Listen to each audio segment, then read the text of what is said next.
Once upon a time there lived an old man and an old woman. Every day, the old man went to the mountains to cut shrubs, and the old woman went to the river to do laundry. The old man spent his days walking among the trees, appreciating the beauty of nature. The old woman enjoyed listening to the babbling river while she did the laundry.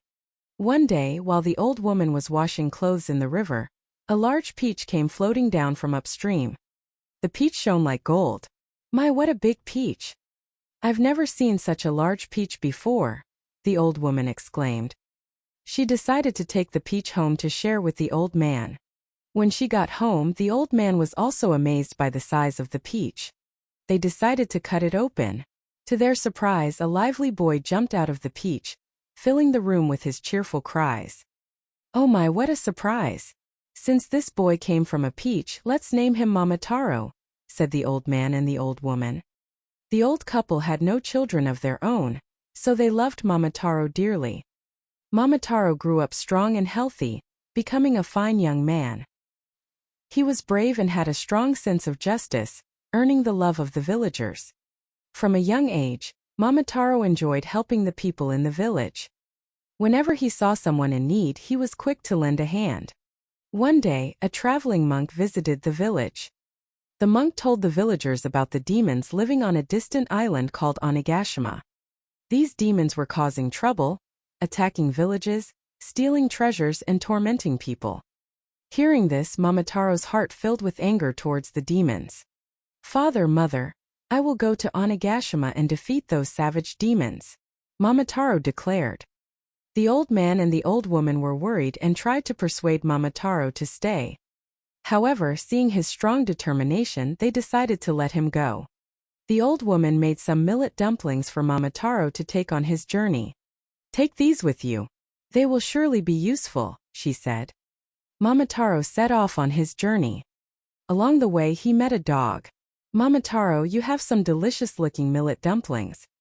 I am so hungry I could collapse. Could you spare one for me? The dog asked. You poor thing. Here, have a millet dumpling. I am going to Onigashima to defeat the demons. Would you like to join me? Momotaro replied.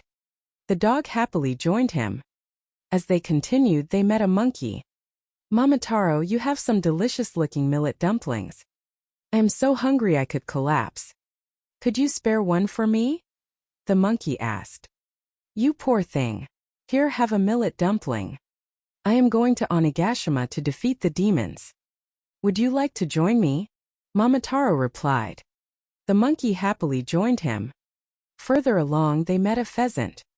Momotaro, you have some delicious-looking millet dumplings. I am so hungry I could collapse. Could you spare one for me?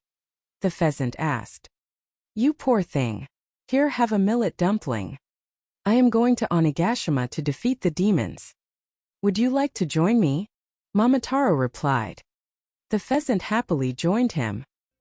Thus Momotaro, the dog, the monkey, and the pheasant set off for Onigashima. They sailed to the island, which was the demon's stronghold, and arrived at a large gate. Momotaro bravely knocked on the gate and shouted, Demons! Come out! Momotaro is here! The demons were startled and came out, but they were intimidated by the fierce appearance of Momotaro and his companions. Momotaro shouted, Let's go! And charged into the crowd of demons. He swung his sword, cutting down demons one after another. The dog bit the demons' throats with his sharp teeth, the monkey swiftly climbed trees and attacked the demons from behind, and the pheasant soared high and pecked at the demons' eyes with his sharp beak. Momotaro confronted the Demon King. The Demon King swung a huge club with such force that it shook the ground. However, Momotaro shouted, Take this! And with all his might, shattered the club and slammed the Demon King to the ground. Kneel before Momotaro, he commanded. The Demon King, terrified by Momotaro's overwhelming power, cried out, We have been attacking villages and stealing treasures to survive. But I regret my actions. I promise to live a humble life from now on. Please spare my life. However, Momotaro coldly replied, No human would show mercy to a demon. He then defeated the Demon King and conquered Onigashima. Momotaro and his companions took the treasures from Onigashima and returned home. The old man and the old woman were overjoyed to see Momotaro return safely. "Our beloved Momotaro, welcome back. We're so glad you made it home safely," they said. Momotaro and his companions shared the treasures with the villagers and lived happily ever after. Momotaro's adventure spread throughout the village, and his courage and kindness were passed down through generations. The village children, inspired by Momotaro's story, wished to become brave and kind-hearted like him. The old man and the old woman spent their days happily, watching Momotaro grow.